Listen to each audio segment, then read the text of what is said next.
You've seen the work we put in, day out, challenging myths, debunking old wives' tales, and rejecting poor breeding practices. We've dedicated years of research, study, and real-world experiences to perfect the art and science of breeding. And we do it for one reason: to bring you the best, most accurate information possible. Because you know what? You deserve nothing less. But to keep this mission growing week after week, we need you. If you found value in the Bred to Perfection podcast, please take a moment to rate and review us.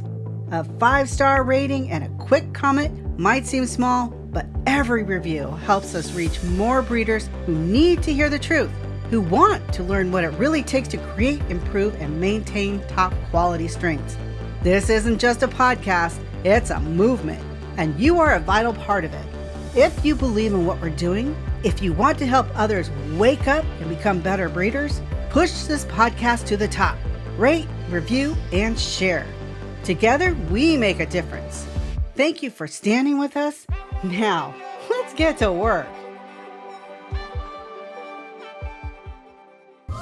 Entertaining, informative, and educational.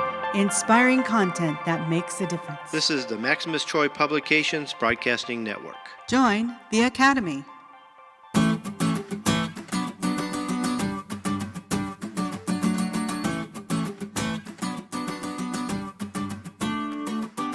The Breeders Academy proudly presents Bred to Perfection with Kenny Troiano, a show for serious breeders. Whether you are looking to create a new strain or simply improve an old one, you have come to the right place. Daddy, I want more chickens. Oh, boy. Now, here's your host, Kenny Troiano. Well, hello everyone, and welcome back to another episode of Bred to Perfection. My name is Kenny Troiano, and this, my friends, is the podcast devoted to helping you become a better breeder and taking your strain to the next level. That's right, my friends. It doesn't matter if you are brand new to breeding or you've been breeding for many years. There is something all of us can do to improve our fowl for future generations. Why is it the critical, need-to-know information never gets to Bert Gummer? Maybe nobody knew. Nobody knew it? Nobody knew the friggin' bastards have gone free range?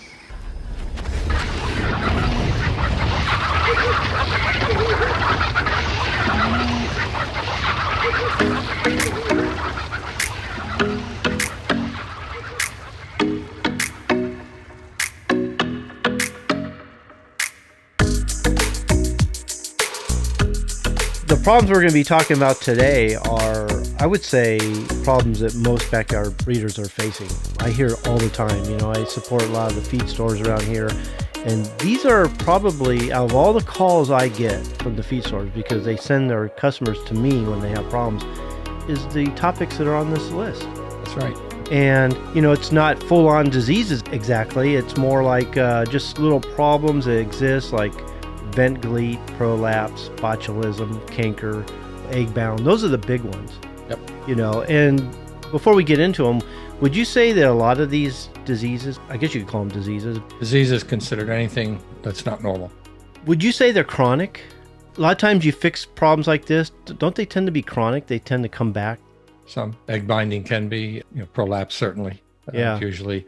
Prolapse can be genetic, as you probably know. But another way that prolapse comes along is when the bird grows too fast and doesn't get the structure that it needs, and then it ends up with a large egg size. And egg size usually increases with age. So if you have breeder birds and you're keeping them year after year, you'll probably notice yourself the egg size. It'll reach a peak, but it keeps getting bigger. The bigger the yolk, the bigger the egg. So that's how it works. So you get a bird that doesn't have the body size to pass a large egg. It can get stuck and be egg bound.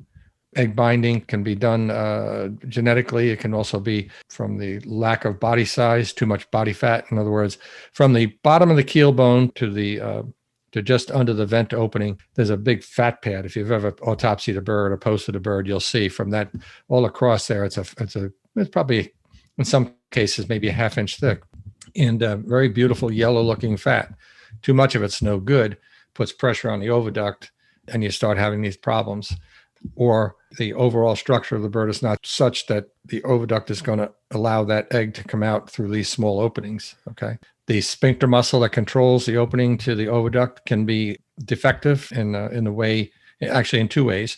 One where it doesn't close and allows salpingitis to come in, or it's way too tight and it won't let that size of an egg go out. So it really depends on things, but once in a while you can get them past it. Sometimes it's caused by a lack of calcium. Sometimes it's too much phosphorus in the feed. There has to be a balance between vitamin D3, phosphorus, and calcium. So they call it the vitamin D3 calcium phosphorus ratio. When those things are in balance, usually you have no problems. But when you allow them to get out of alignment, usually you'll find that calcium ions are what stimulate the muscle in the shell gland to kick the egg out. So there's a lack of calcium, or the calcium can't be used because the D3 is out of balance, or you've got too much or too little of the phosphorus. That egg is going to sit there. Calcium deficiency, people say, well, I give them eggshells all the time. Some birds just don't like it. That's what I found. I think it can be the size of it. It's really hard to say why they don't consume enough of that on their own, or they just flat don't need it. And that would point to me that it could be, the vitamin D3 or the phosphorus that's out of balance. But you'll never really know which one it is unless you. That's why I recommend lots of times they give them a Tums. Tums work quick. It dissolves quick. Give them a couple of those and see if you can kick it out that way, increase the vitamin D3, and just go get, some vitamin D capsules at the store and shove them down their throat, see if that works. Mm-hmm. But by and large, it's a pretty simple disease, can be overcome. If you're able to get the egg out by providing supplements, then I would consider the problem solved and keep after it from the supplement standpoint. But if it keeps happening, you'll end up with prolapse. That's what happens. You get a breakdown in musculature around the cloaca, and it'll just push itself out, and all kinds of problems. And that's generally not fixable. If you have a veterinarian who is astute enough, he can take the outer edges of that opening and stitch it so that it'll stay. But you'd probably pay a pretty penny for that. Is this something they see more in older hens rather than younger hens? Usually. Yeah. Usually. As the bird progresses in age and doesn't have the body size, the egg's going to get bigger. I mean, you can see it in young birds, but if I saw it in young birds, generally, from my experience, it's a supplement problem. And sometimes you get to a point where a bird is not able to genetically absorb the nutrients the way it needs to. If you remember when I did the show with you and the live show? Yeah, the live show. Yeah. Mm-hmm. I talked to Jeff briefly about the chelated minerals, and he took the stand. Well, he doesn't need them because he puts a quality one in. That hasn't got anything to do with it. If a bird can't absorb it, you can have the best quality nutrients in the feed. It's got to be absorbed in some way, shape, or form. And what chelated minerals do is it's a mineral that you want to have absorbed attached to a readily absorbed amino acid. Amino acids are the building blocks of life. Birds need them. When you're able to get that into the water, it makes all the difference in the world. They make them for the feed as well, but they are probably expensive. I don't use the feed grade, but I've got a good line on the water soluble deal, and it works really well. And you'll see bigger bloom on the birds. The feathers get better. I've yet to see anybody that was using even a good, well put together feed that didn't benefit from it, because they're usually things that are missing. We look at feedstuffs and we say, well, corn has this, and this in it as far as mineral nutrients and everything else. That's an assay that was probably done 50 years ago.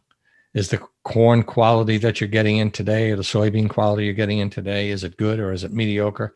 You'll never know. People have a tendency to take bad corn and mix it with good corn. It's dilution, pollution, Right. What about egg bound? Is that's kind of related in some ways to prolapse, right? Well, it can cause it. Yeah, for sure. Mm-hmm. Absolutely. But the egg binding itself, as a general rule for a bird. Can I ask you something real quick, though? Sure. Okay. Because this is what I've been telling people, and I want you to tell me if I was doing a good job or not. Some people would say they feel egg bound. The eggs, I can feel the egg in there, but it's not passing. And I would tell them, put them in warm water, get them nice and relaxed, and it would pass. You know what I mean? Mm-hmm. And a lot of times that would work. Is that something is that on the mark? Yeah, they could. It just depends. It works and it doesn't work. I think if it's probably the easiest thing to do, a tub of hot water, relatively warm water. But really, all you're trying to do is get the muscles to relax and get the bird to react to that, and then push it out. I know it will work, because if it's just a muscle problem, it's okay. But if it's a nutritional problem, the next egg, that's going to do the same thing. So you're better off, in my opinion, to find out if you have a nutritional problem, either the vitamin D or the calcium or things along those lines. But it certainly doesn't hurt. I'm a firm believer, as you well know, you try anything and everything to make the bird well. At the end of the day, you have nothing to lose. So this is some chronic. Once you get a hen getting it, you can pretty much count on it. It's going to happen again and again, wouldn't you think? If the problem isn't solvable, yeah. If it's genetic, it's just going to keep coming. Yeah. And some of these genetic things come on later, just like they do in humans. We have problems ourselves and with different things. And you were okay with it while you were young, but as you aged, you're susceptible to whatever it is. So the same thing for them. Certainly not rocket science. In a commercial world, they don't even notice it. They'll notice what they call a blowout, which is prolapse. And there's nothing they can do about it. They're not going to search for a problem unless it becomes a huge problem. Then they'll look at that whole line of birds, where they were raised, what breed they were, and get with the primary breeder company, whether it be, Cobb or whoever it be, and, find out what the real problem is. And usually it goes back to the birds growing too fast, too quick, changing the feed when you probably shouldn't have, and putting maybe more protein to them. And so they don't have the body size. Mm-hmm. And, like I said, the eggs size is going to be determined by the yolk size. Yeah, because older hens tend to lay double yolkers. That could cause this too. Yep. Yeah, and you get a huge egg there, really. Yeah. It is a problem we're seeing more and more of. And so that leads me to think that either, we have a lot of birds being grown improperly, or we have a lot of birds that are genetically deficient, or we have a lot of birds that are having nutritional problems. And I would say it's probably a mix of the three. To what percentage, I can't say. But we've been usually pretty good with giving supplements and making it work. I have really not been able to, I don't remember a time where we didn't add supplements to it and have the bird pass the egg. Mm-hmm. The idea of breaking it in place is a non-starter. Explain why. Yeah, because the egg is not where you think it is.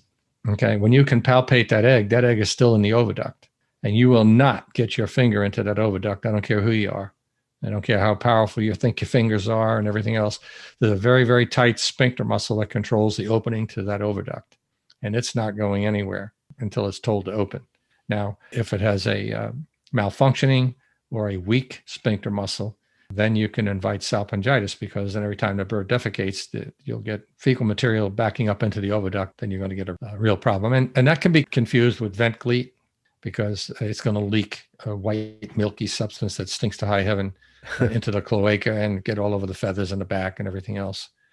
But yeah, that's a real problem. Lots of times they can live for a long time without dying. What is vent gleat? Vent gleat is usually caused by a fungal infection, usually. We can't always say this because we don't know for sure. We know that several things can work for the vent gleat. If you want to jump to that and leave this one. Yeah, I mean, you talked about vent gleat. Let's go into it, Yeah. So again, you'll see that white, stinky material all around the cloaca and the vent opening. It gets all over the feathers, sticks to it, it's chalky. In a matter of a day, it can get really thick. The opening to the vent, the cloaca on the inside lip part of it, it can be red and raw. A very, very ugly looking situation. And things that you can try to, when you first think that's what it is, a couple of tablespoons of apple cider vinegar in the water may help. Acidified copper sulfate, 1/4 teaspoon in a gallon of water for 2 or 3 days. That might help. And if all else fails, you can try nystatin.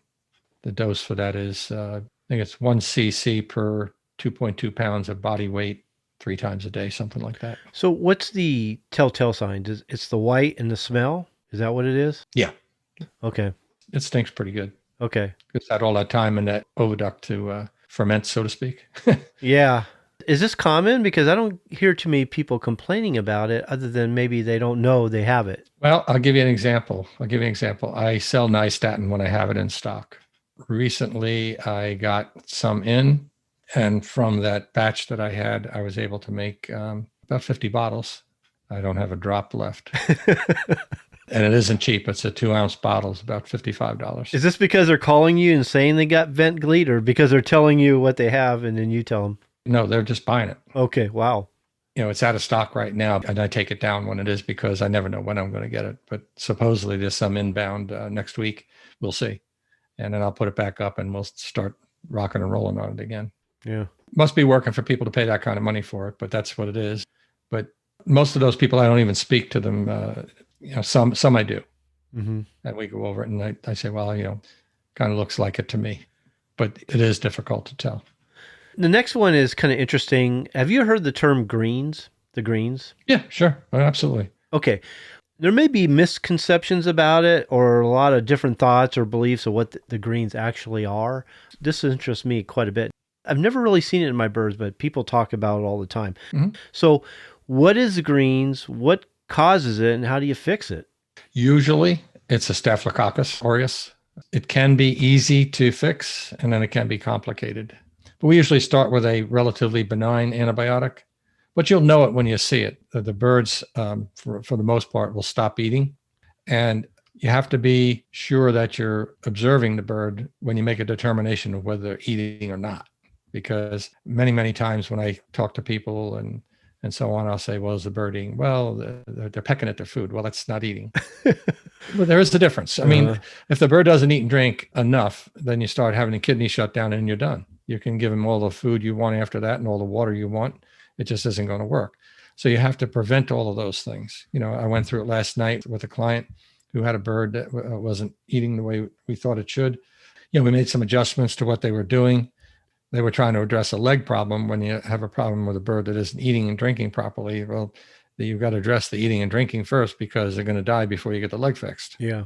That kind of thing, you have to take that into consideration. So you have to make sure that the bird is eating sufficiently to sustain life. That's eating and drinking. And if it isn't doing it, then you got to do it for it. You got to tube feed it. Very, very simple procedure. Mm-hmm. Everybody wants to make it rocket science, but it's not. Yeah. They don't eat and drink in the same place. It may go through the same mouth, but they don't end up in the same spot. The food and the water does, but the air doesn't. That's what I should be saying. Yeah, right. You got to get that tube all the way down in the crop too, because a lot of people aspirate the bird because they don't get it far enough down there. Yeah, the easiest way to do that is to take, it's called Tygon tubing, and the outside diameter is 1/4 inch, and the inside diameter is 1/8. It's clear plastic tubing. They use it for vaccinators and that kind of stuff. You can usually get it in like a Ace Hardware out by you, but they got them all over the place here. They usually carry it in some shape or form. It doesn't have to be exactly. It can be a little bit bigger on the outside. You just don't want something huge. I used to tell people the tubing they use for fish tanks. Yep, that'll work. Okay. So on the outside of the bird, you go to where the middle of the crop is. So the clavicle is here in the middle of the chest, holds the front of the breast together. So you go to the middle of that and you go up under the lower mandible, the beak. When you get to the end of that, put a piece of tape around it or mark it with a magic marker. And then go out another 6 inches to give yourself some wiggle room, cut it off, and then make up a slurry of whatever you want. I usually say a hard-boiled egg thrown into a blender with some warm water, 1/4 teaspoon of vitamins, electrolytes, blend it up into a puree, fill the syringe, put the tubing on it, fill the tubing, take it off, refill the syringe so that you're totally full, and then just open the bird's mouth. Somebody have to help you. Open the bird's mouth, hold the head still, and put that tubing in, straight down the back of the throat, until you get close to your mark, and then slowly discharge the syringe. No more than 15 to 20 cc's tops. Okay, that would be just less than 15 cc's being about a tablespoon. Okay, so it's a little over a tablespoon. And about every 2 hours during the waking hours of the day, if it's possible. Mm-hmm. And all the water that they'll drink on their own, hopefully. So the medication we use for this is usually concentrated oxytetracycline, very common. I usually carry it. It's on the website. Like to pulse dose up front. Okay, so what pulse dosing is giving a huge dose up front and then tapering that right back as well to the normal dose, which would be 2 teaspoons of the oxytet concentrated in a gallon of water. But we take 1/4 teaspoon and get a piece of fresh bread about the size of a quarter and put the 1/4 teaspoon in that and then roll it all up like a little marble. And usually if you hand it to any bird bread, they'll eat it. They don't just shove it down the throat, just put their head up in the air, drop it in the back and push your finger all the way down so it goes down their throat as far as it can go. They'll fight you on it. People say, well, you're going to choke them. So I'll explain the anatomy of the bird here while we're at the same time. So if you open a bird's mouth and you go right behind the tongue in what we call the floor of the mouth, That's the glottis. That's where they breathe. Keep anything and everything away from that. That's why you can't choke them to death. If you cut off the air, sure, but putting your finger down there at their throat is not going to have that happen. Okay. Mm-hmm. You cannot allow any liquid to pool in their mouth. So after you tube feed them, handle a bird very gently, because there is no flap valve or mechanism to keep anything you put in that crop from coming back up. Right. People say, "Oh, my bird just threw up." Can't happen. Yeah. They do not throw up. They have no musculature. They have no diaphragm like you and I do. But you put pressure on that crop, it will come up. And you see this in the summertime when birds are drinking a lot of water, and you'll see water slowly drip out of their mouth because it's coming back up. But they know enough to close the glottis. Okay, they don't kill themselves. They know what's going. Well, you'll see them sling their head and get rid of what's in their mouth. Okay, so it's important that people understand that. Now, if you were to pick that bird up, turn it upside down and hold its neck straight so the liquid can't pool, you'd understand what I'm saying, because everything will run right back out. Right. So it's really just important to do that. And that usually will take care of the greens. What gives it that green color? Some people say it's from the gallbladder. Is that? Yes, it's the bile. The bird's system doesn't know that there really isn't any food there of any consequence. There may be some. Usually we don't see just pure green until they're ready to die. But you have to be careful, because there's a short window of opportunity. When you see that green, it's real loose and zero to very few solids in it. Okay, the next step is what we call a fluorescent green. Yeah. And then you got about 24 to 48 hours and they're dead. Is that right? Wow. Yeah, usually. That's the rule of thumb we use. You got to get on it and get on it quick.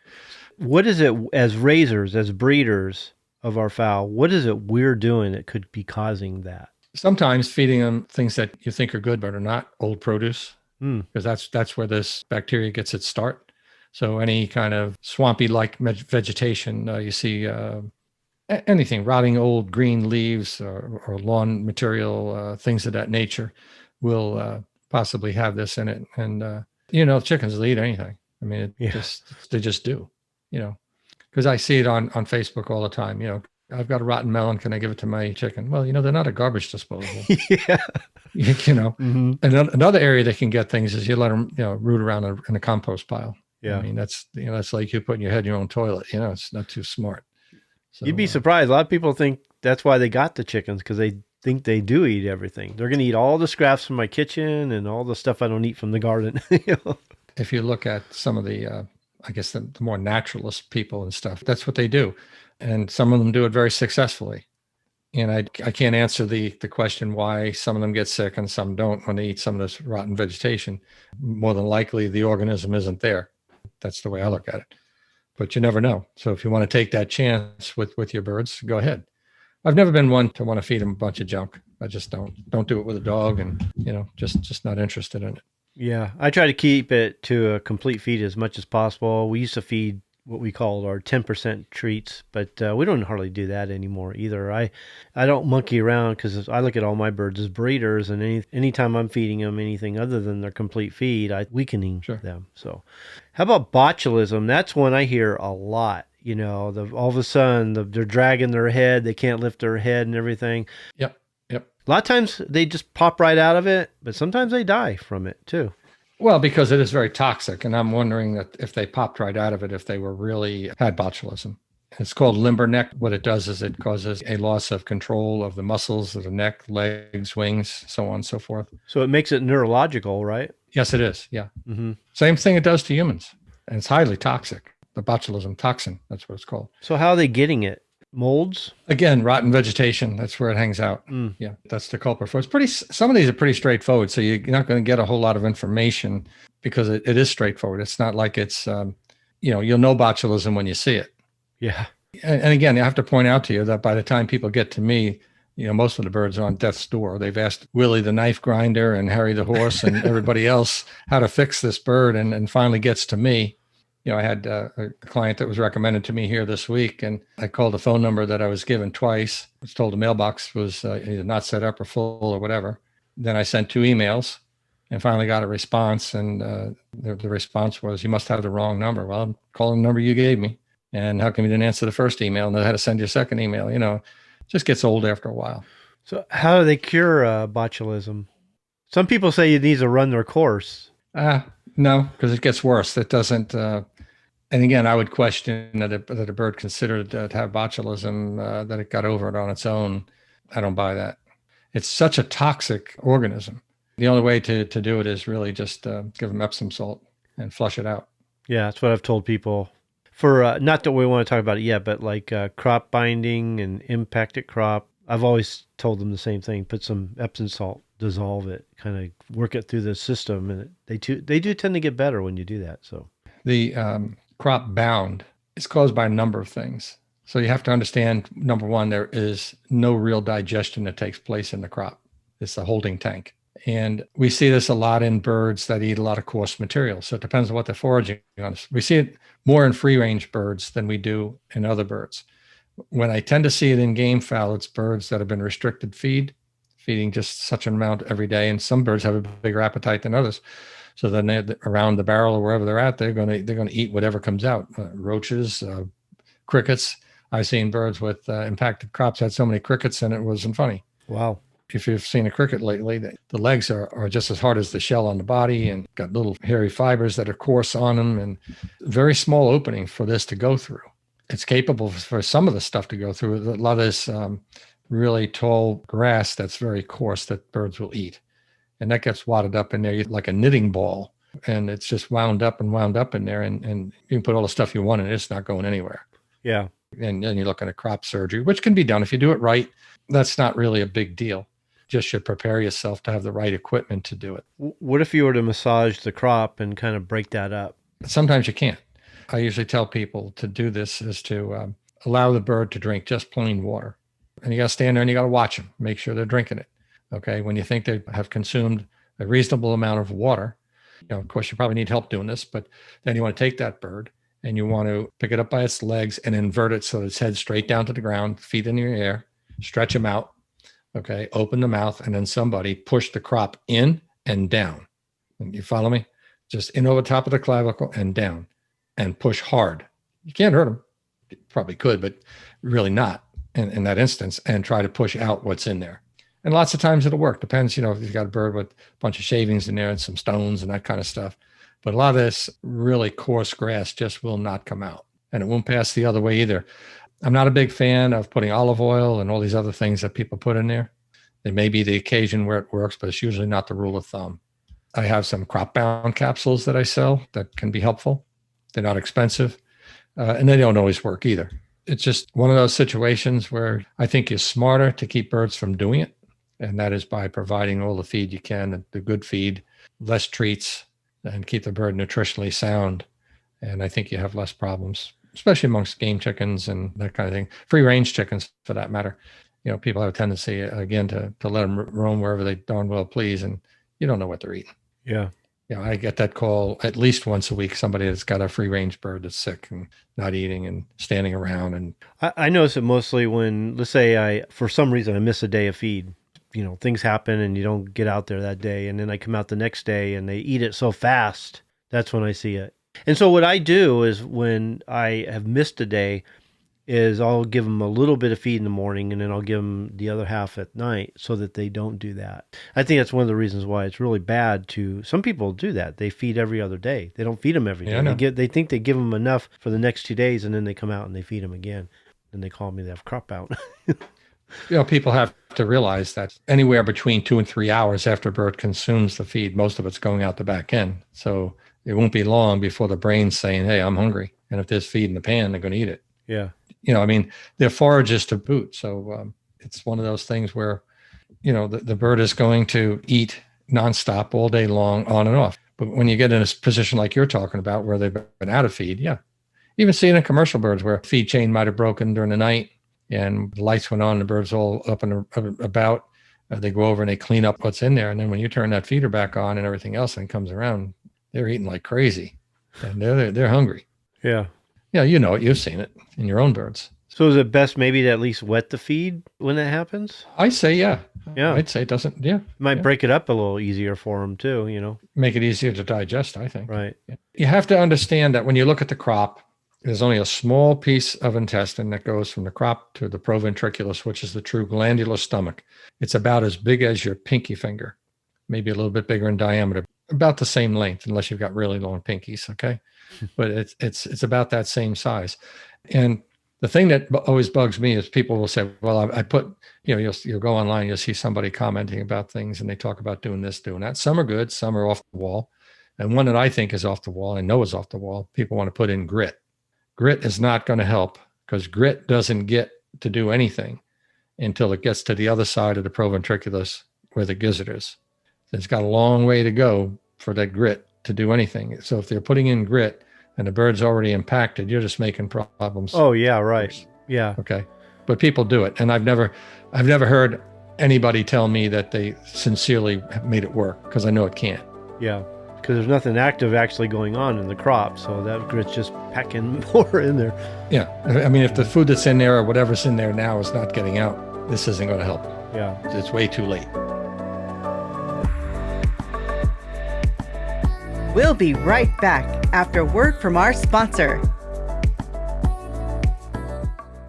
This show was brought to you by the Breeders' Academy, where we will help you to increase your knowledge of breeding, advance your skills as a breeder, and help you to improve the quality and performance of your fowl. As a member, we'll provide you with the roadmap that you will need to create a true family or strain. I urge you to check it out. You've got nothing to lose, and you can cancel at any time. You also have a 30-day money-back guarantee. Simply go to www.breedersacademy.com to sign up. The Breeders' Academy will not only change the way you think about breeding, but improve the way you breed your fowl. I hope to see you there. So let's get started.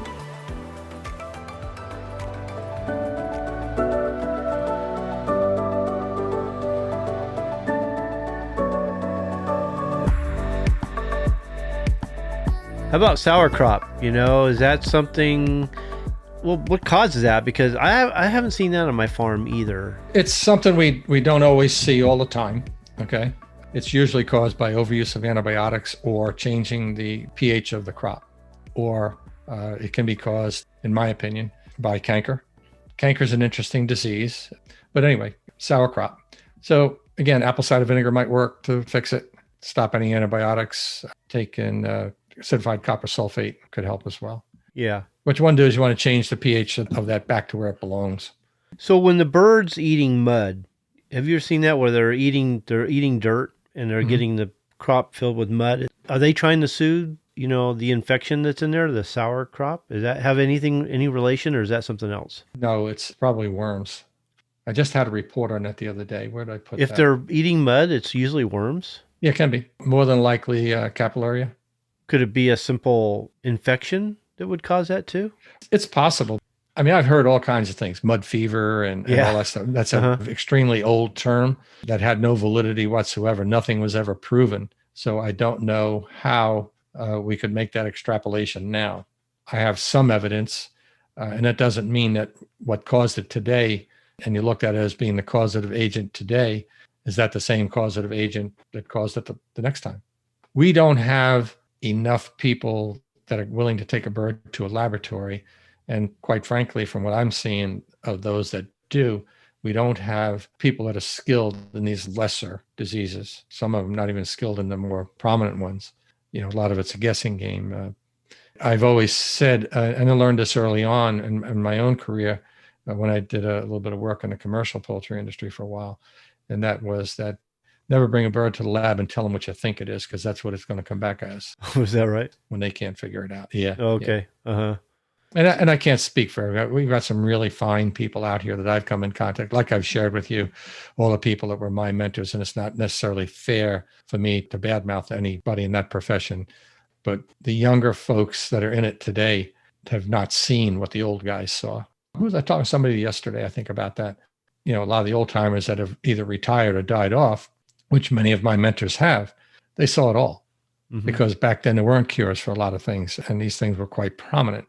We're seeing a lot of things come back now in free-range birds, especially in Europe and other places, diseases that we thought were either eradicated or under control, that they're starting to come back now. Free-range isn't what it's cracked up to be from a standpoint of soothing the human mind. But not all birds like it outside and like that, just because, people say, well, they're descended from the jungle fowl. That's so far removed. And in a lot of these birds, so one of them even look like a chicken these days. That's what Dr. Gallardo was saying too, is that we've taken them out of the cages to prevent one problem, and we created all kinds of other problems. And like he said the same thing, we're seeing diseases we haven't seen for years that we're seeing now because of this. And what they call free range, I don't know if you can really call it free range most of the time. What they have this little patio off the house that they get a little bit of sunlight from time to time. Other than that, they're all packed in the house, walking on their shit, laying their eggs in the crap and everything. So I don't know. I can understand why they're trying to get them out of the cages and everything, but I don't think they understand what the consequences were going to be too when they pass that law. No, they don't think. These people don't have the brains to think that make these rules. They think that with their heart and not their head.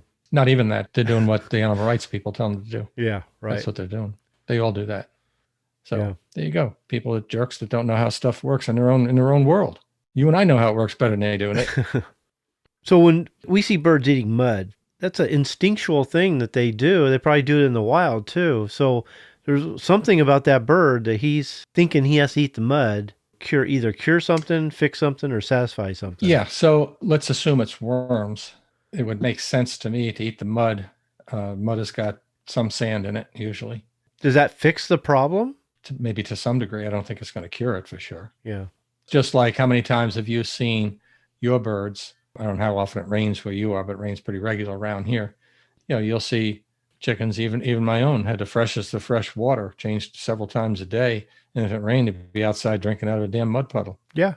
You say to yourself, well, what the hell are bother putting out clean water for you if you're going to every day, if you're going to drink that stuff? Well, my theory is, never been able to prove it, but it makes sense, logical anyway, is that they're getting some minerals out of that dirty water. Okay. So I go back to you and I say that these chelated minerals do make a difference, because we're talking about molybdenum, cobalt, iron, manganese, and things of that nature. There's a couple more I can't remember off the top of my head, but lacking of those things makes a big difference, can make a big difference in hatchability, livability, how well a bird's going to perform in relation to his ability to fight diseases. All of this is related, all of it. If the immune system is being impaired because the bird's got a gut full of worms, that's a problem. And remember what I said, 70% or so of the immune cells reside in the intestinal tract. So if you've got any kind of worm, whether they be round worms, tapeworms, or thread worms, which we call capillaria, hair worms is another term for it, any one of those, that's an issue.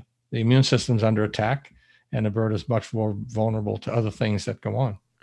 You were talking about canker earlier. Some people think it's just related to pox. I would say injuries cause canker too. Not necessarily. No? Like injuries to the beak, like if they do something against the wire or something like that? No. So what causes canker? Canker is caused by a protozoa. Is it really? Yes, it is. I didn't know that. It's different than the coccidia protozoa. This is a flagellated protozoa, which means it has a tail to move about. Very aggressive. I don't remember the actual timing of, when I say timing, when it was first discovered. It's not important. I'll give you an example. These experiments go back, but they're still valid today. They still go back to the 50s, the 40s, where they took one canker organism and gave it to a series of pigeons to see what it would do. And all of those pigeons, 100% died within 8 to 14 days. And it's still out there. And it's spread, a lot of it's spread by pigeons. Ducks get it. I've never seen it on a duck. Wow. I've never seen it in a duck either, but they are susceptible to it, exposed to it.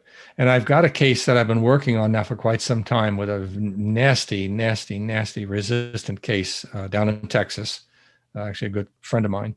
And we've been struggling to get control of it. We're starting to get a foothold on it now, but it's been a battle. See, there's a lot of resistance around to the canker meds that we use. Part of that's due to the pigeon people, because pigeon people don't want canker in their bird at all. And not that anybody else does, but even if the birds don't have canker, they give it to them on a monthly basis. Oh, I see. Mm-hmm. Okay. And by doing that, you're allowing resistance to be built. And now we got this problem. And there are many different types of canker medicines. Most of them reside now in the pigeon world, but they're all in what we call the Zole family. The last 4 letters of the scientific name of the product are ZOLE, metronidazole, which is Flagyl, and dimetrazole, which used to be what we called Emtril back in the day. I think there's cortisol and there's one other. I can't remember what Spartrix is made from. Not that I care. Spartrix never took hold in the beginning. It really wasn't that powerful against the canker organism. And the other thing about canker is birds can harbor it for long, long periods of time until they're stressed. So the stress of weather changes, breeding, handling, vaccination, other issues will bring that out. It has nothing to do whatsoever with pox. If they both show up at the same time, it's coincidence. Coincidence. Okay. Coincidence, because one's a virus, one's a protozoa. Are they getting it from exposure to other birds? Oh, yeah. Feed, water contamination. Oh, okay. You going around. So this other guy had a bunch of ducks that he was keeping for somebody to market. And we postulate now that that's where it came from because it didn't have it beforehand. Ducks they're nice. They're beautiful birds to look at, the majority of them and everything else, but they are one of the dirtiest birds around. Yeah, they are. Their droppings are extremely wet and sloppy and slimy, and same thing as geese and stuff. Nobody wants geese around around their home as a general, unless you're raising them or something like that. And again, you got some really beautiful birds, but that's why you don't want to raise chickens with geese and ducks because they are so messy. Yeah, you pretty much should keep them separated if you can. And I know there are people who go, he's wrong. I raised they're all together, and you can get away with it. Mm-hmm. I never said you couldn't get away with it. I just said it wasn't a good idea. Iodine, does that have any effect on canker? It seems to have less these days. Don't ask me why. Because that used to be the going cure for it. Yep. When you had nothing else, that was it. And you got to use the strong iodine. And maybe that's what's happening with some people, that they're using this weak stuff you can buy in Tractor Supply or some other place. And you got to get 7% above to have it be effective. You might even try tincture of green soap. I don't even know if that's around these days. But, if I had it and couldn't get rid of it, I'd try anything. I've been looking into some other things that I suspect might work. Extract of thyme.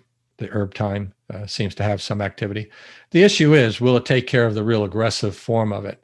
I think in many cases, if you can get this stuff before it takes a toehold. See, what people don't understand is it's not only in the mouth, it's down in the crop, and then it gets down in the guts. Is that right? Wow.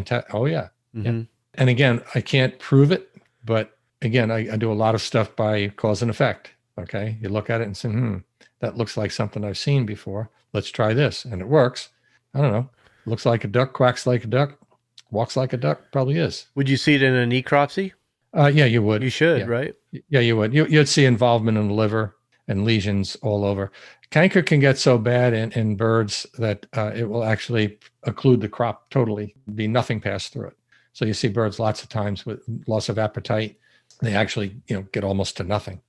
But wild birds can carry it, and turkeys can get it, chickens can get it, ducks. It really doesn't make any difference. It's not species related. No, it's not. Okay. It's not like coccius. The particular strain is host specific. Yeah. This isn't that way. But this is very aggressive. And that's why you see it like it is.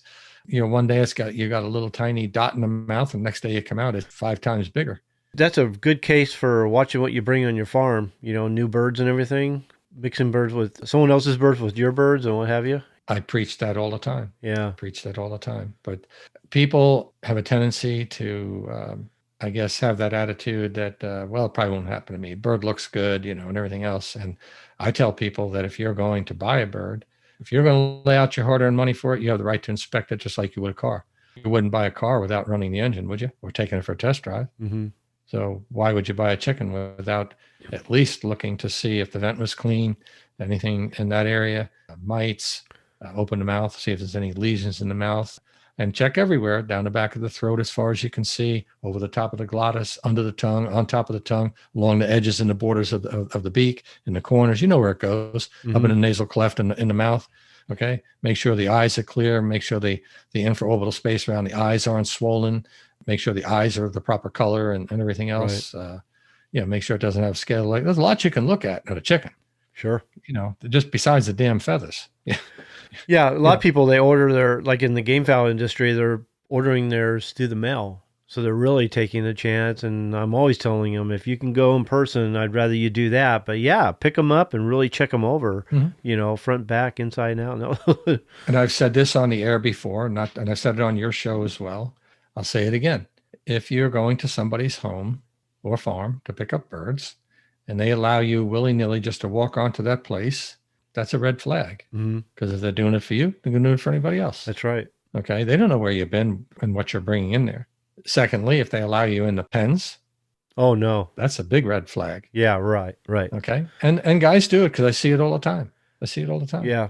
It creates a problem for some of us that want to. I mean, I've had my birds for years and I've never brought on new birds. I mean, it's been so long since I've added new birds to my families, but it does create a problem. Like, you want to inspect your birds. You want to go and actually pick your birds. And I guess the best thing to say is you are taking a risk no matter what. And if they're, like you said, letting people on their farm willy-nilly, not really.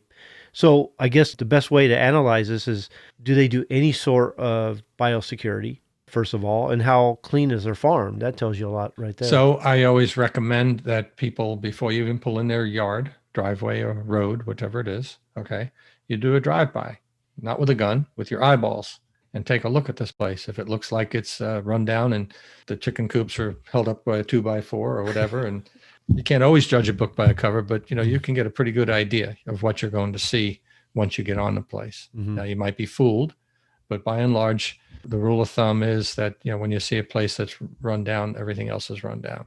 So that's the way I would approach it. And that's the way I tell people to do. But the exuberance of getting a particular bird from a particular breeder that you've heard about, whether it be game chickens or backyard chickens or fancy chickens, I think overrides common sense sometimes. And that's just my opinion. But I've been doing it a long time. I've seen a lot. And like I said, I'm the last guy that gets in line. Even after some vets are done with them, I'm the next guy. So when they come to me, it's one foot in the grave and the other on a banana peel, and that ain't too solid either. Yeah. To that degree, I think I know a little bit about what I'm talking about. And is it everybody? No. Again, you can't always judge a book by the color. And then by the same token, if you want to check for respiratory diseases, a good rule of thumb is to take the bird, hold its mouth closed with your fingers over its nostrils for about 10 to 15 seconds.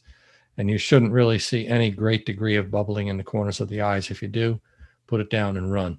Yeah. It's more than likely got mycoplasma or something along those lines. Exactly. And I've seen that so much. And that's how we have always tested it too. We close the nostrils and the mouth and see if they show bubbles. So, and it's more common than you think. It's kind of sad, but it's true. One of the other ways that you can, not in that instance when you're picking a bird up like that, but if you get it home and the bird becomes ill, you can give it a shot of penicillin. And if that bird, gets better, it's not mycoplasma. And you can be about 99% sure of that, because the mode of action, the way penicillin works, is it destroys the organism's cell wall. Mycoplasma has no cell wall, so it can't work.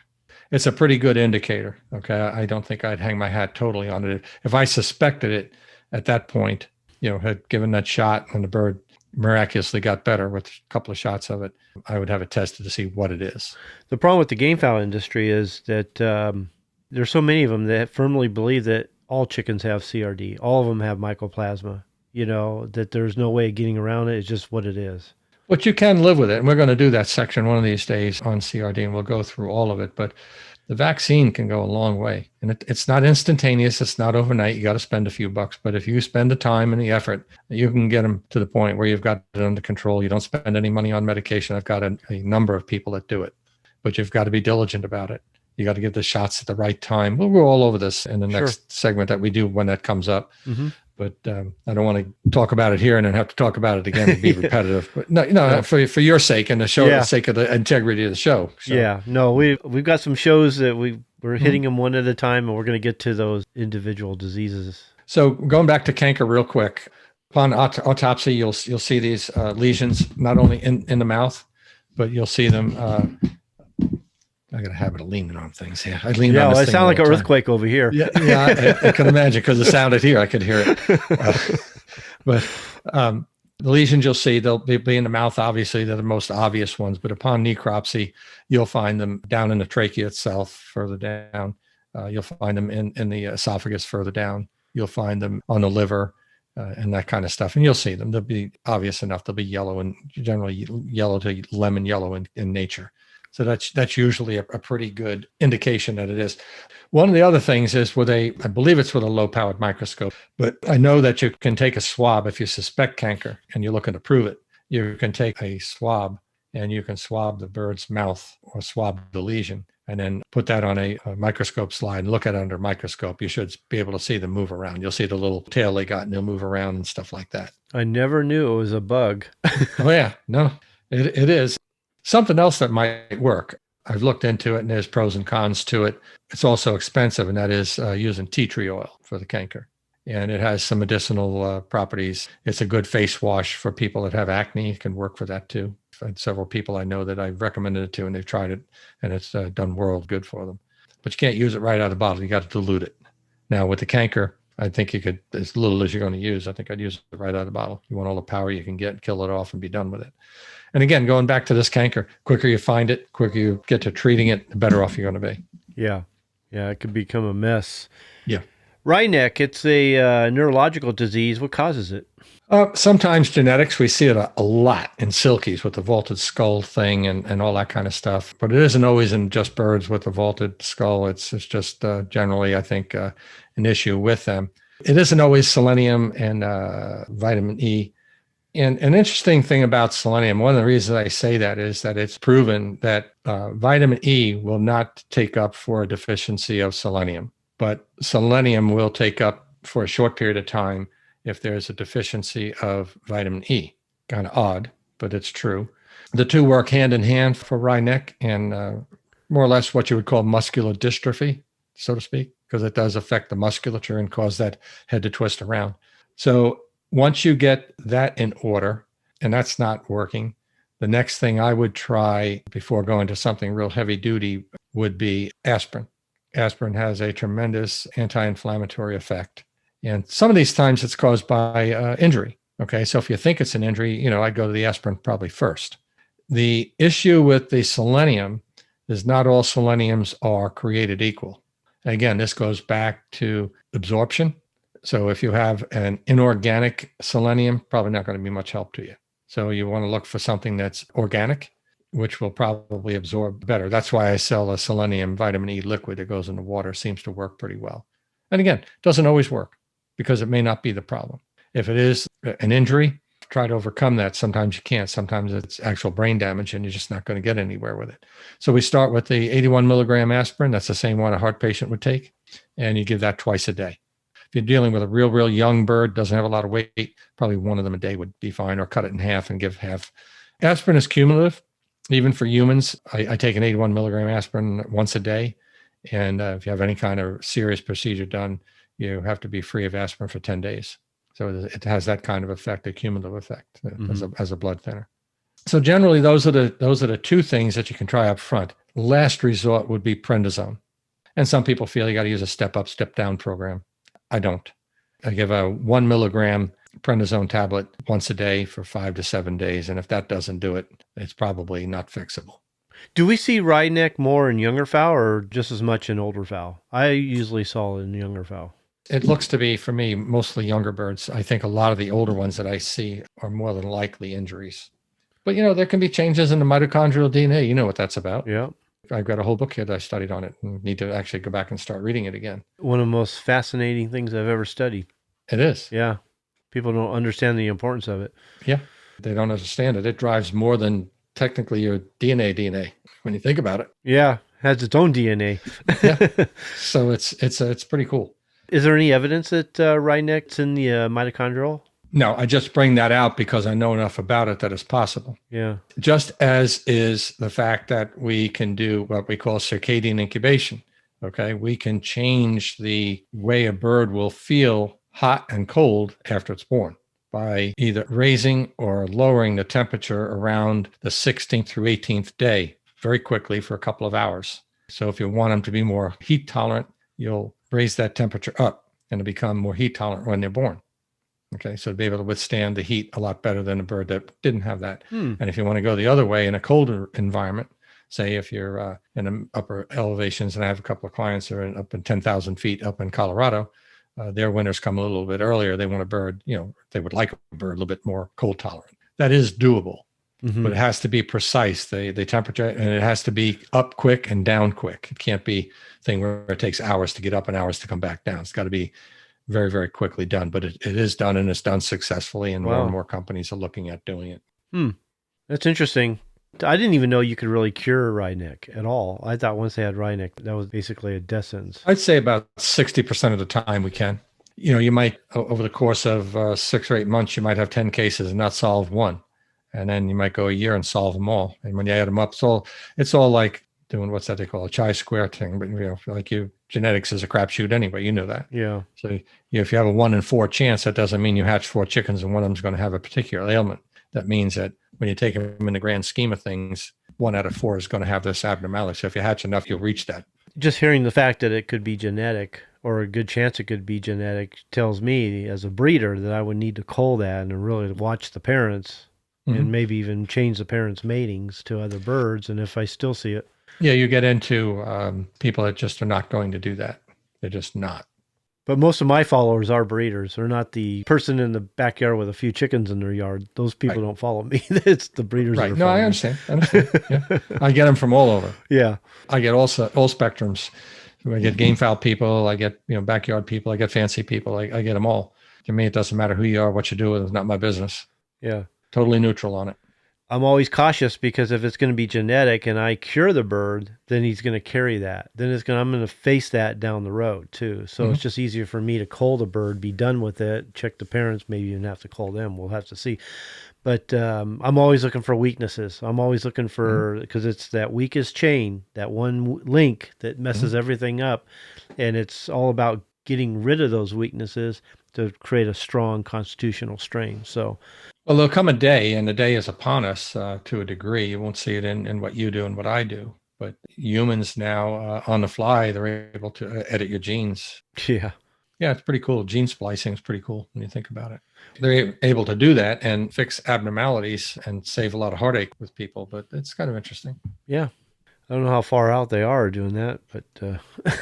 it's being done a few years back, and you can look this up online. There was a woman in England who had a lethal gene. She got pregnant, and then baby be born dead, stillborn. Mm-hmm. And she had to get this approved through Parliament and everything else. And they took a gene off a woman that didn't have the problem and gave it to her, and she gives live birth now.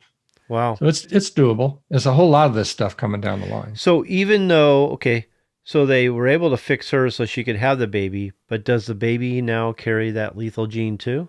Still? Probably not. Interesting. That'd be my guess. Because there's a lot of the lethal genes, they come from the mitochondrial too. Right. Yeah. Interesting.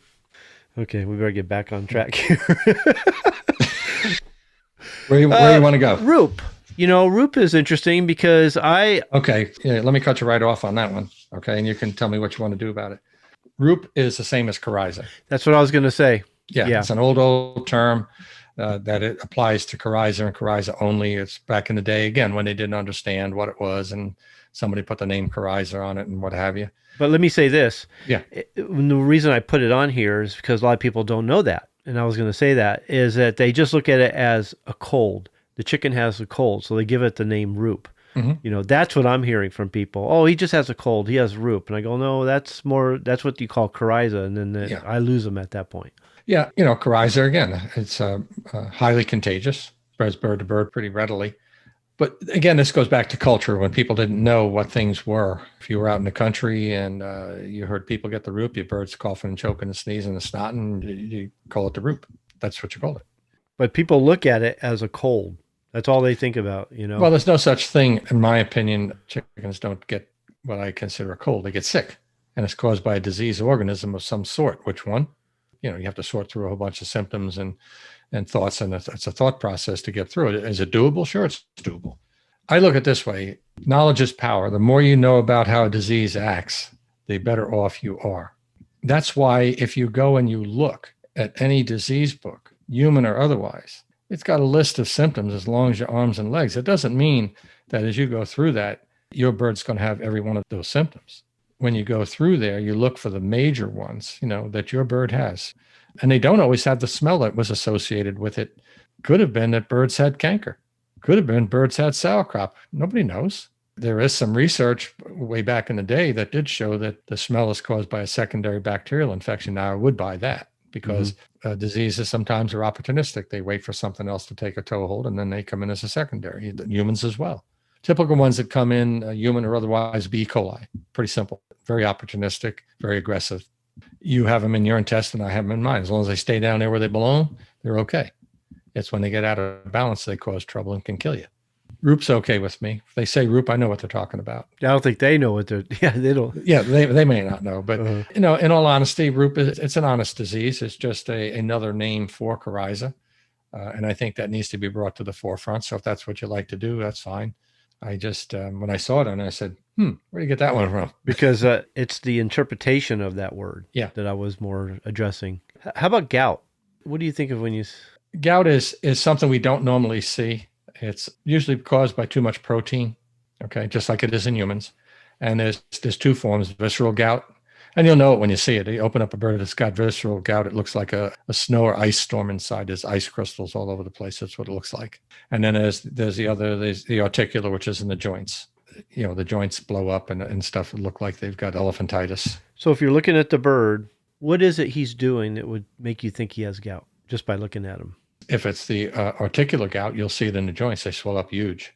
Okay. Have you seen that chicken on Facebook? I don't know where it comes from, but the feet are huge and the legs are thick as a baseball bat. Mm-hmm. It looks similar to that. Not quite as big, but you would look at its leg like from the hock joint down at least, and it would probably be 2 to 3 times the size. So if you saw a bird that was like high stepping really high and then stretching his leg, that kind of thing as he's walking, would you think of gout?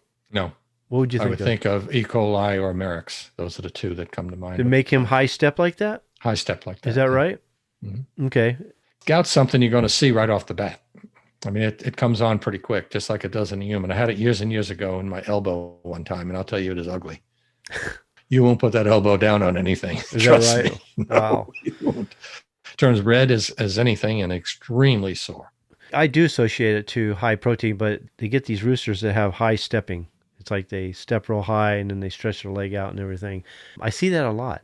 Do you see it could turn into gout? That's the thing. No. Because if it's not treated, they're going to die. Because it'll become systemic and it'll start on the inside of the body as well. It'll be unchecked. I'll find my picture of it and I'll send it to your email. Okay. You'll see what I'm talking about. I've got a picture of it here somewhere. Because I get that question a lot. Why is my bird high stepping? Anytime I saw it in my yard, I would reduce the protein and it would kind of go away. It would kind of go away a little bit. But so you're saying a little bit. You didn't say it goes completely away. Yeah, I don't know that actually. I can't remember now. I haven't seen it in a while, but in the past, that's when I saw a difference. It seemed to get better when I reduced the protein. Like I was maybe giving them too much protein. So I was just wondering if that was gout. Look, anything is possible. It could be the fact that they were starting to develop it. I've never seen in the literature anywhere that it develops in that form. In other words, comes on very suddenly, but when it comes on, it's ugly. It's quite a deal. The toes are all swollen. The hock joint down can be pretty swollen. You'll notice it. Yeah, I didn't notice any swelling, but I did feel that the way they were stepping, the way they were doing it, that it seemed like it was something that was in the joints. I'm familiar with what you're talking about. They look like they're stepping over something that isn't there. Uh-huh. Yeah, it makes you look at it and go, what's the matter with him? Elevator don't go to the top floor. I see it a lot, and I get people asking me about that a lot. Yeah. Quite a bit. And some people will say, I've had one member tell me that they get right to 3 years old, and that's when they start doing it. Mm-hmm. So I don't know if it's a genetic trigger. I don't know if it's the protein. I don't know if it's gout. So pendulous crop, is that associated with some of the other crop problems that we're talking about? To my knowledge, it's not a disease. It's more than likely genetic. It's not very common. But when it does happen, it is a problem. I'm dealing now with a couple of people that do have it, one in a turkey and one in a chicken. So what happens is the crop loses its elasticity. In my opinion, again, don't have any real data to back it up other than what I see. Birds that are allowed to eat incessantly. So if you have a bird that was intended to be marketed as a meat bird, you may see it more there because they don't live long enough and you're trying to grow them out and keep them like a regular chicken. It's not going to work. They usually end up dying. So what happens is the crop either they eat so much that the crop starts to fall outside the clavicle, gets on the opposite side of it. So you've got the crop in two different places, all one unit, but it's kind of split.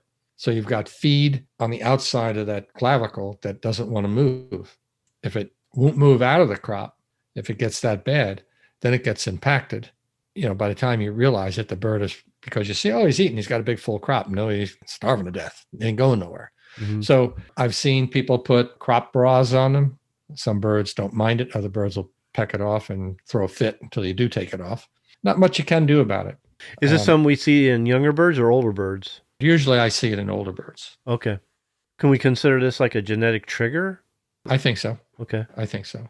Sounds I like think it. so. Yeah. One of the birds that I did see recently that was a turkey, and I would say that the amount hanging outside over the clavicle was about the size of a little bit bigger than a regular baseball. That's a lot. And the bird looked like a market bird to me. Mm-hmm. Yeah, I always worry about genetic triggers because you don't find out about them until later. And in the meantime, they've got all kinds of offspring on the ground from a number of generations. Yeah, a lot of these people buy these birds as ornamental and they don't know what they're buying. So once they get it and they get it home, starts growing, it's cute and everything else, and it's nice and they're pretty to look at. But when they start having, leg issues, so if you buy a broiler chicken and you keep letting it grow out and it keeps getting it, they don't have the leg capacity. I'm talking about your modern day broiler. Okay. I'm not talking about White Rock or something like that. They just don't have the leg capacity to keep that weight. They start getting 6 pounds plus. They start having issues. Legs start to break down and that kind of stuff. But it's always something. Yeah. How about pasting in chicks? What causes that? It can be a disease per se. It can be caused by E. coli, salmonella. But lots of times it's just caused by chilling. Yeah. It upsets the gut and bacteria gets where it doesn't belong, and usually pretty curable right quick. You heat them up, and lots of times just plain heat will do it. Sometimes if the butt is pasted shut, that's a problem. And that happens quite a bit in young chicks. You can do it any way you want. You can sit there with a bucket of water and try to dissolve the encrusted material covering the vent and not allowing the bird to defecate. Or you can just give it a quick pull and pull it off with a little bit of down and let the bird defecate. The way to make the bird defecate then is to just grab the bird by its sides. So the head would be here in my hand, up here. And then the sides would be there. And you just go, and they'll defecate, then you're good to go. Yeah. But if you don't do that, sometimes it can be a problem. It'll start all over again. So you just make sure they defecate. Usually they're done with it by that. That's okay. I rarely ever see that with chicks that are raised with the hens. I always see it in the brooder. It's always the brooder chicks. Yeah. The last thing we're going to talk about is molds and fungi. Okay. What the consequences, how they affect our fowl, and what can we expect? Or what causes it, or where do they get it, things like that.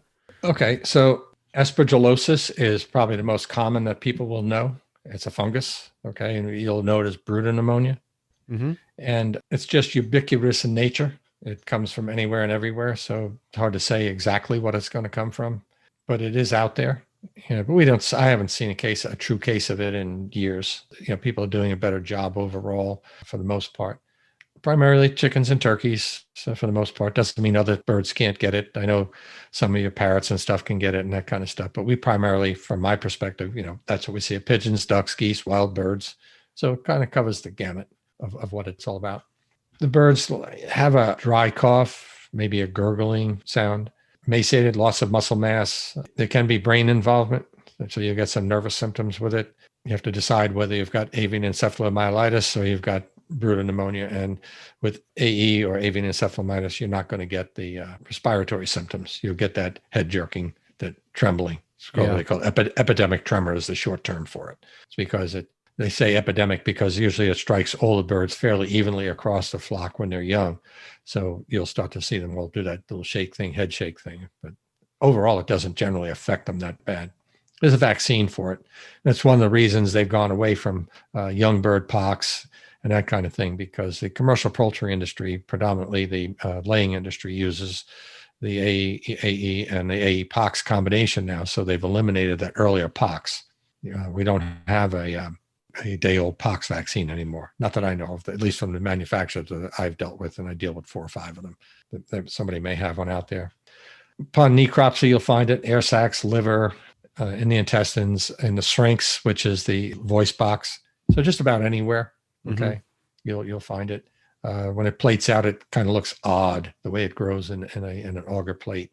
And I have those to show to people if they ever want to see it. It's pretty odd-looking stuff. These plaques, when they grow, are going to be more cream-colored than yellow, like the canker. So you'll be able to disseminate between the two of those, because it is possible, depending on where the canker ends up, you could have some gurgling, you could have some a little bit of cough, but by and large, you don't. Just putting it out there, you could in some of the more severe cases. It's like anything else. Once your hatcher or incubator becomes infected with this stuff. So sanitation, again, goes a long way. If you'll notice, we haven't paid, I guess, too much attention to it, but most of this stuff, whether it's canker or some of these other things, they are preventable. Just depends on what you end up doing. Yeah, we talk a lot about biosecurity, but sanitation and general husbandry practices will prevent a lot of this stuff. Goes a long way. Yeah. And we see it a lot in day-old chicks. We do. We see it more there than we do older birds. Just know that it can happen either way. Okay. Mm-hmm. Moldy, dusty feed can be contaminated with it. We see it there. Bedding can be contaminated with it. So know the source of bedding that you're buying it from. One of the ways to treat it, obviously prevention. We just talked about it. Yeah. Avoiding it, not letting stuff get out of hand. I know I hear people lots of times that shut off their incubator and never cleaned it out till. Oh, wow. Yeah. Well, you see it all the time. You turned it off last year and didn't get a chance to clean it. Well, you had a whole year to clean it, but you didn't bother. And, you run that risk. So some of the things you can do, oxine works really well for this.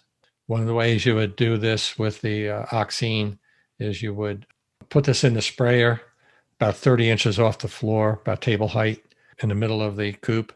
Close all the windows, close the door, make your electrical connection break at the door, and then turn the fogger on. And when you can hardly see the chicks, turn it off and leave it there 15, 20 minutes. And that'll slow a lot of things down. You can do it for any disease, that especially your respiratory diseases, your bronchitis, LT, mycoplasma coryza, if you suspect those things. To me, if you're going to be in this business and you're going to have a lot of birds, it's worth the couple of $100 plus that it will take to buy a good fogger. If you keep it, like I say, if you take care of it and everything else, you have it for years, and they work extremely well. Not only that, when you want to sanitize a coop, that's the quickest way to do it. Clean it out, wash it down, turn the fogger on. You'll kill just about anything. The fog will get into all of the nooks and crannies. And if there's nobody in the coop, no birds, you can really fog it till you can't see anything in the place, and it's not going to be harmful to anybody. Let it sit in there for an hour until it dissipates on its own. There'll be nothing alive in there for the most part. So, that's one of the things that I would do. The other way, if you just had a few birds you got a small flock and somehow you managed to get this in your birds, you could try the oxine maybe in a vaporizer. You get a small dog kennel and run a vaporizer with some oxine in it. When you buy the oxine from us, we give you the directions. I don't remember it off the top of my head right now. It's pretty straightforward. Anybody that wants them can always call me and I'll give it to them. It's not a secret. But when you buy it from me, I give you a detailed sheet on how to fog it and how to disinfect with it and how to use it in the drinking water. We use it in drinking water as well. You can help yourself with canker as well by putting oxine in drinking water on a weekly basis. Because canker can be harbored in the nasal nares for a long, long time. And like I said, the stress brings it out. I know we're jumping around a little bit here, but no, it's fine. It's good to bring back some of these things and just remind people. So the other thing is you can use ketoconazole. Again, these are scripts, so you'd have to find somebody that was willing to give it to you. And somewhere in the office, I've got the dosage for doing so. And the only reason I'm not going to mention it here, it comes in all different strengths and stuff. There's no point unless they get the right one. But if they need more information on it, they can always go to my website, pay a $25 fee, and I'll talk to you all day long. If you call the office, after it tells you to not leave, it doesn't tell you to leave a message, but after it stops talking, leave your own message and I'll get back to you usually. So it's pretty much how that works. Well, that's all the questions I have for you, Peter. We covered a lot of stuff, a lot of good stuff. Okay. Like I said, these are the kind of questions I get from the average backyard breeder, where they're not really dealing with diseases, but they're dealing with problems like these. They can be difficult, but I think they can be managed and prevented if you're practicing good sanitation and good husbandry practices. One other that's not on your list. I miss one? Actually, there's two. Is there? We can cover them if you want to. We'll cover them real quick because they're small. Okay. The other is Favis. Oh, Favis. Uh-huh. Yeah, it's a fungal infection. And what people have to realize with Favis is that it's highly contagious to humans as well. So you have to be careful if you have a bird with it. Myself, speaking for myself, I would make a decision, is this bird have a place on this farm? If you're a person that, and I'm pretty much the same, I don't want to see anything die, but I also am smart enough to know that you don't leave something around that has a highly infectious, contagious disease to infect everybody else and take everybody else down to the expense of one. So you have to make that decision whether that bird, if it's an important bird in your breeding program, obviously you take the appropriate actions. and do everything you can to get rid of it.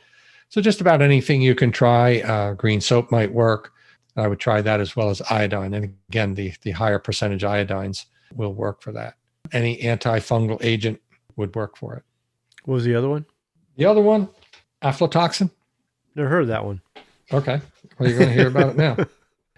So aflatoxin is a very powerful, is the term to use, toxin that naturally occurs on corn and other feedstuffs, but mainly corn. Corn is full of it, usually, especially if they had a wet harvest season, especially if the corn was allowed to be stored wet, above 14% and above in 70-degree temperatures. This stuff will thrive like nobody's business, okay? That's one of the reasons why when a farmer takes his load of corn to a feed mill to be sold, they have this quite long, pointed, it's usually made out of brass. It looks like a scepter of some sort. And they will drive that down deep into the corn because in the olden days, they put the crap on the bottom, put the good stuff on top so they could get the same amount of money for the crap because nobody wants the crap. And the crap is the aflatoxin tainted corn. Oh, that okay. Mm-hmm. This toxin is so powerful that is the most powerful cancer-causing agent known to man. Really? Yes. Wow. Is watched over quite a bit by the Federal Grain Inspection Service, FGIS, okay? And the amount that's allowed to be on feedstuffs for animals, and I think it's even lower for humans, is measures in parts per billion. Not parts per million, parts per billion. No more than 15 parts per billion. They'd like to see it at 4. That's not much. Wow. And again, this will do liver damage, and you'll see lesions on the liver. You'll also see what look like sores in the mouth, mainly on the tongue, that could take the place of what you look at. So that's canker, but it's not. So that's a couple of things to look at. That's a short one, but it is naturally occurring. Look, this goes for all your cereal grains. So anybody that is eating cereal like I do, okay, I love Cheerios, plain, out of the box, but you're getting a dose of it, okay? And it is cumulative in the body. That's why it's such a low dose. It's considered safe.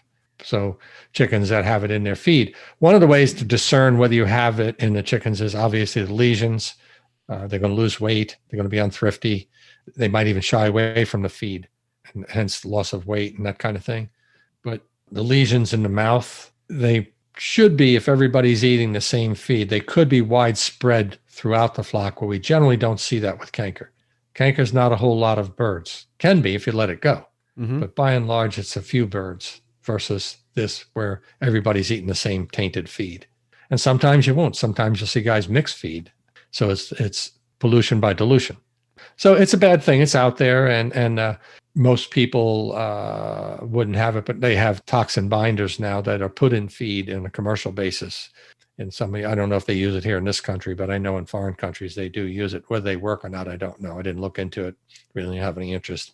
I got enough stuff rolling around in my head without figuring out that kind of stuff. But that stuff is available to put in feed. It's supposed to bind with the toxin and keep the bird from becoming sick. I just thought, when you were asking about those two that weren't on your list, but they are important to know about them. Again, knowledge is power. The more you know, the better off you are. Yeah, I've heard of Favis, but I haven't heard about the other one.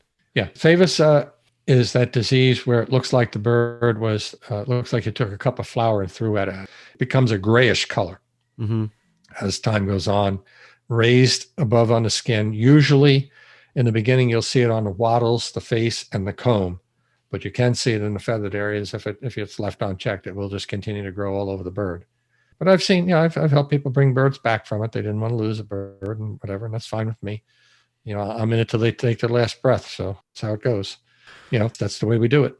That's about it, I guess. I don't think there's any, one of these days, we need to do a little short stint, maybe 10 to 15 minutes on either biosecurity or just plain old sanitation. I think that's on my list, isn't it?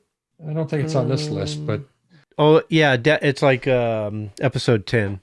It's down on the list. So. Well, you need to send me another list anyway, because we're pretty much done with this one, I think. Yep. Yeah, I really appreciate you coming on the show, Peter. You're so full of information, and I think the listeners are going to gain so much from it. So this is so cool. I hope so. That's the intent of it. And I've got a lot of stuff. I'll give you an example here. When I was working on my book, which I've not done in quite some time. You need to finish that thing. I probably do. And what I was thinking about doing was bringing it out, not in a finished book like you did, more of something that I can put together relatively easy with pictures and make it 2, 3, 4 diseases to like a small volume. You know what I'm saying? Rather than try to sit and write something that's got 30 freaking chapters in it, it's probably never going to happen. I'm just too busy to do that. But see, like, this is what my thinking was. The title of the disease, XYZ disease, okay? What it is, statement, tells you what it is. Incubation time, what to look for at post-mortem exam if you're going to do your own. I'm encouraging more and more people to do that, and more people to go to the website and pick up the disease poster, which will help you get through it. It's pretty simple. Then you go into prevention, and then you go into treatment, if there is any. Mm-hmm. And that's how I'm going to present it. Like, I think it's much better than somebody's having to sit and read 14 chapters or something to find out one little stinking thing. Yeah, I think a book that would cover the common diseases like what we're covering here would be really good, because if you look at some of these other health books, even Galdemaro's, they go into diseases nobody's ever going to see, things like that. So and I think that's a better way to present it. So if you're looking for a particular disease, you don't have to read a whole chapter. You can go right to the headline, which says what to look for. You can say, well, read that. Nah. So you only got to read a paragraph there. Next disease, paragraph. Next disease, paragraph. Oh, that's the one. So by the time, you know what I'm saying? Yeah. That'll give you time to go back. And when you're looking for the answer to a problem, you don't have time to read through diseases of poultry. You just don't. And they're not going to list it, for the most part, by the term you might know.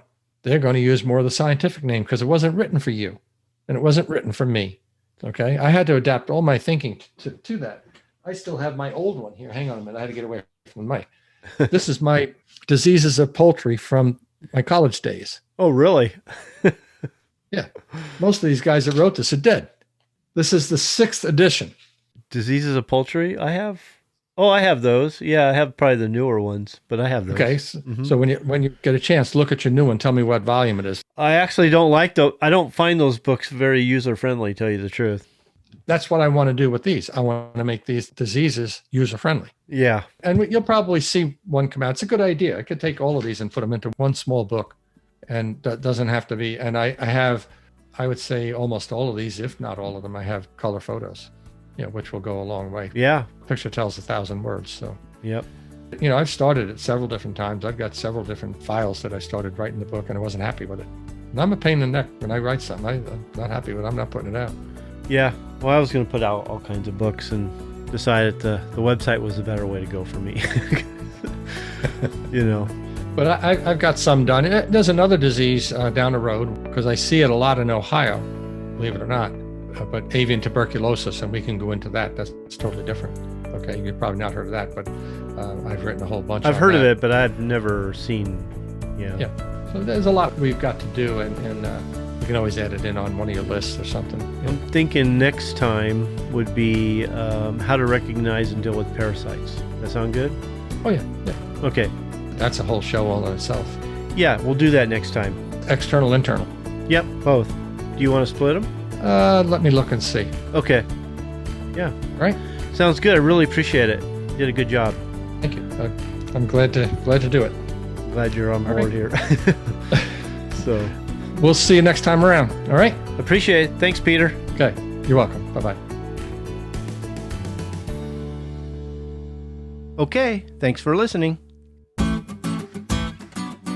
Yes, thank you again for joining us on the Bred to Perfection podcast show. This show was brought to you by the Breeders Academy, where by becoming a member, you can increase your knowledge of breeding, advance your skills as a breeder, and take you and your fowl to the next level. We can also show you how to create a strain from hybrid crosses or mongrel flocks, and help you to create, maintain, and improve your present strains. We urge you to check it out. You have nothing to lose, and you can cancel anytime.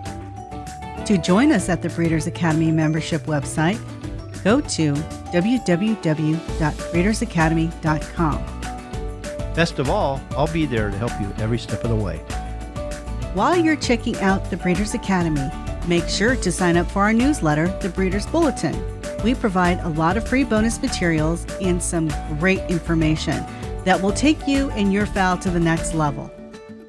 Well, that's it for now.